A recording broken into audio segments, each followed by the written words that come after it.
Everyone, welcome back to the Moonlighters Club. Rashad, how's it going? Good, I'm doing good. How about yourself, man? I don't know, man. The week was all right, bro. How's the co-working space treating you? Oh man, it's good. But this is actually here my apartment, the little like work from home cubbies. Pretty convenient. For those who don't know, Rashad Sanders was at the last showcase we did in Baltimore. What was that? November 3rd. You Yeah. sponsored it through DripFixx. hmm Um, we've known each other for a very long time. He stays down in Richmond, which is an amazing city. But yeah, man, I just want to check in, man. How's DripFixx going? it's coming along, man. Still trying to figure things out. Still kind of like cleaning on the side to kind of keep things going along. But slowly but surely.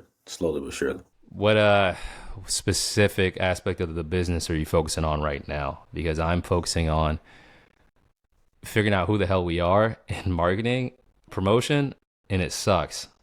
I hate it, man. I hate promotion. I hate social media. Yeah, I'm starting to really understand now the importance of like strategy. Like I always thought it was like just bull crap.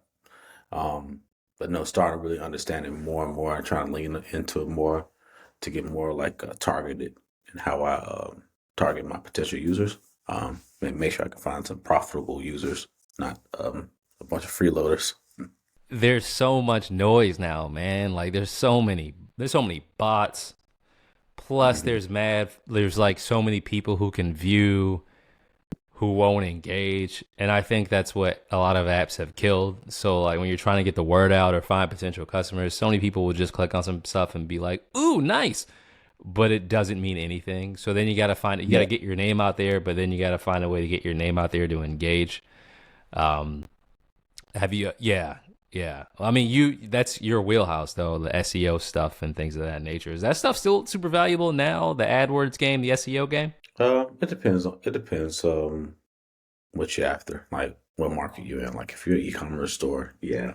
Um, but certain things like as far as the sneaker space, I mean, you may Google a topic of a sneaker or sneakers, but a lot of time you're discovering that on social.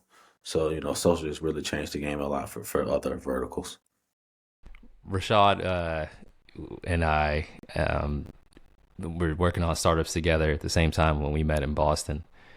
And this is a crazy tangent, but as soon as I saw your face, I wanted to talk on it. We were consistently pushed around and denied whenever we had serious talks about raising money. I feel like we made some good relationships, but like anything that could actually help us, we just kept getting BS from. And this was what, 6 years ago, 7 years ago?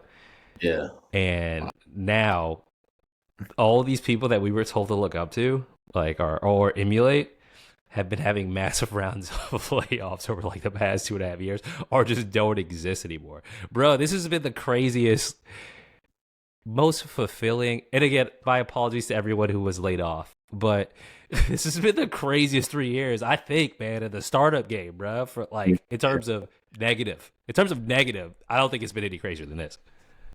Yeah. Now I don't think I've expected anything like this, but like I said, they funded just so much.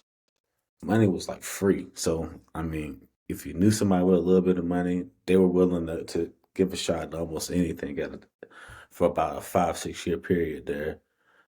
But now it's coming back, man. Who's just coming home to crow. Yeah, I don't think. Yeah, and I honestly don't think there's a way to recover, man. Like, it's bad to the point of whenever there's another round of layoffs, this other dude was yelling like, "I don't understand DocuSign having this many employees, Figma having this many employees," and then it just reminds me who has these crazy large workforces at the same time that AI is supposed to be on the come up. I don't know, man.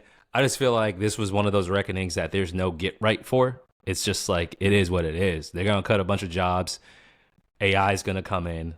There will be like your AI startups that'll take off and get some money, but these older companies, I don't know how they make new roles for these tens of thousands of people that they cut. It's about to get wild out of here. Well, it already is. Sorry. Well, yeah. But now I think more. I think, I think, I hate to say it, but I think the market will adjust. I think AI will create new roles for people in other industries and verticals. May not be in tech. They may end up in like grocery or something, doing something with technology. So I think. other industries will adopt AI, will adopt other things that people will then pivot into. So just you always gotta keep learning. So really, very much so right now. And then I was talking to Austin. He was talking about just tech market in general. He was saying how his brother was telling him that the market has basically been flooded with like the boot camp devs. So it's just so easy to find web developers now for a lot of these companies because all these boot camps flooded the market. Don't know how true that is, but that's what they were saying.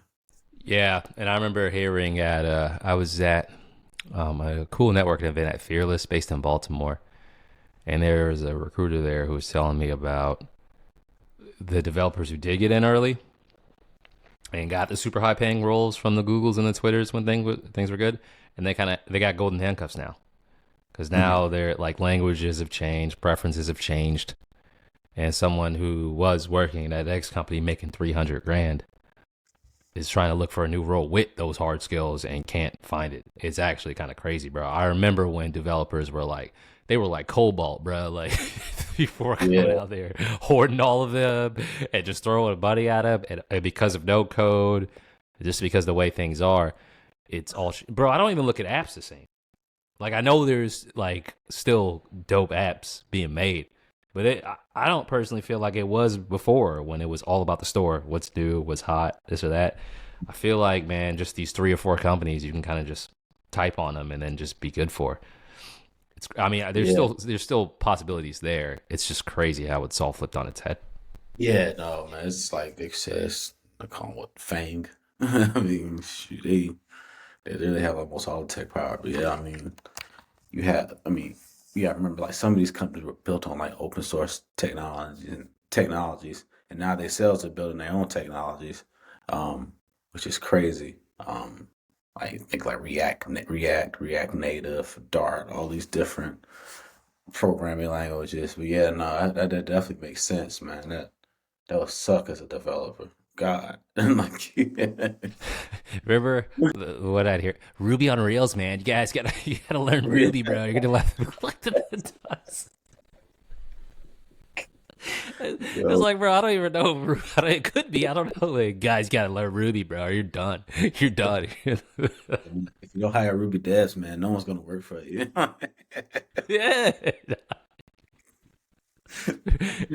Yo, it's a point. Like, I guess some of it was true, but the basis of stuff is still there, like HTML, CSS. Yeah. But I think about all the like specific languages that people were learning, like Objective C, or what was the Windows one, C And was it sharp, C C sharp? power, whatever that. Yeah, yeah, Mm. whatever that was called. And they don't even have that. Doesn't even exist anymore, bro. Yeah. Now some I I wanna say Jet.com was built on like .NET, which is crazy. I think I wanna say yeah. Some like they're using some like very interesting situations. But it's crazy. Some of that old stuff is still around. Like PHP still powers like still like 70 something percent of the internet via Yeah, I think Python's WordPress. still going strong. Uh, yeah, yeah, it's interesting to see. Yeah, to the folks who don't know, what's the startup scene like down in Richmond? Uh, um, it's close knit. It's not huge. It's not like a DC or anything. But it's a close knit community. Everything kind of revolves around 1717, which is a startup, kind of like incubator ecosystem here. But no, it's definitely a really cool city. Um, cheap, so it makes it kind of like easy to bootstrap if you want to do that, or if you do raise a little money, you can make it go pretty far here.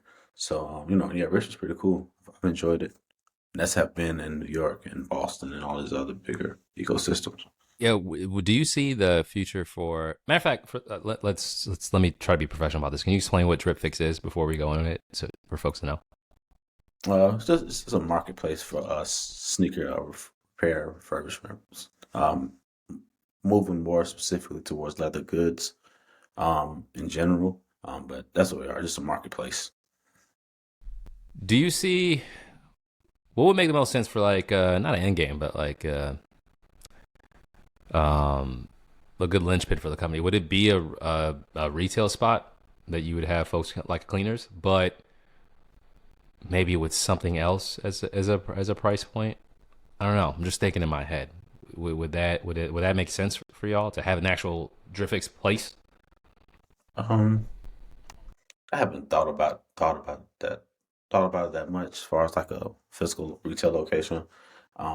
Prefer to have something with low overhead. It's just a whole nother game. You got a storefront and people coming in. Um, all sorts of insurance and stuff that goes into that. I'm sure it does. I don't know, but yeah, I prefer to try to keep it as light as possible. Yeah, I learned from all the nonsense that we saw is just, you don't have to grab stuff just because you want it. Like a lot of Yeah, be like some of this you can just be done with and keep it as bare bones as yeah, possible. I was just y'all don't need it. I was just thinking like I yeah, don't know. I yeah. have a I weird just, fascination with brick and mortar. oh yeah, yeah. No, definitely a good option to have. But I'm trying to build a, I guess they call it a lifestyle business. I'm just trying to build something profitable at this point. That's more my focus. More, start small, build something good that's small, and grow it from there. I'm the same way, man. We may have some stuff coming through for the agency. I'm like you. I'm not no more. We're just trying to find an aggregate formula for content. Like no, it's like, bro, this is what we do. These are the three things. Let's Yeah, just do the three things. It's not overinvest. Keep it simple. So yeah, far, so good. After working for so many people that are just like, yeah, man, we just kind of go out there, man. And I'm like, all right, like, it's not gonna be that loose, but it's gonna be kind of like that. I would keep it lean and then just grow. Um, yeah. so It's good, uh, man. I'm trying to create some kind of sense of community with what we do here at the club and agency. Working on DripFixx, if there was an introduction to someone who was really good at a specific skill that could help your business right now be in a much better place, um, what would that be? And that could be anything from accounting, investing, consulting, partners. But if there was just a person or people that you're like, oh, that person's really good at X, it'd be cool to talk to them, and I could help DripFixx hit that next thing. What would that be? Probably say operations. Trying to figure out how all the pieces fit together, shipping sneakers here and there. It's a lot of like risk and things involved. So if I know, someone that understood that, or insurance, those would be two definitely two topics that would be helpful.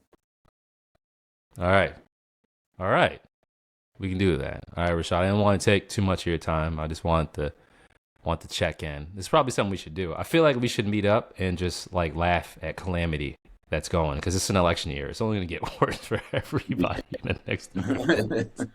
It's just It's about to get crazy out here. Um, real great. but right now, I just want you to speak on how where people can find you, or how people can support you now, or anything you'd want folks to leave with about yourself or DripFixx. Um, you can follow DripFix at We Are DripFix on Instagram. As far as how you find me, I don't want nobody to find me on social.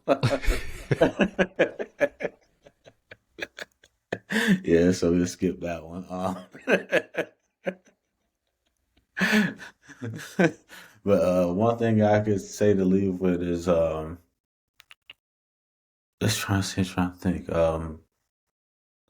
I guess for folks that are going being laid off, I went through that, just a few months back. Just keep believing in yourself. It's more than likely 9 times out of 10 not you. It's probably them. So and all this stuff really is subjective. So don't be so hard on yourself and just keep on pushing. I appreciate that. As someone who is unemployed myself in interviewing, that's good, something to keep in mind. It's not you. Even when you're applying, don't take it personal. Like hundreds of Yeah, applications are going out, thousands.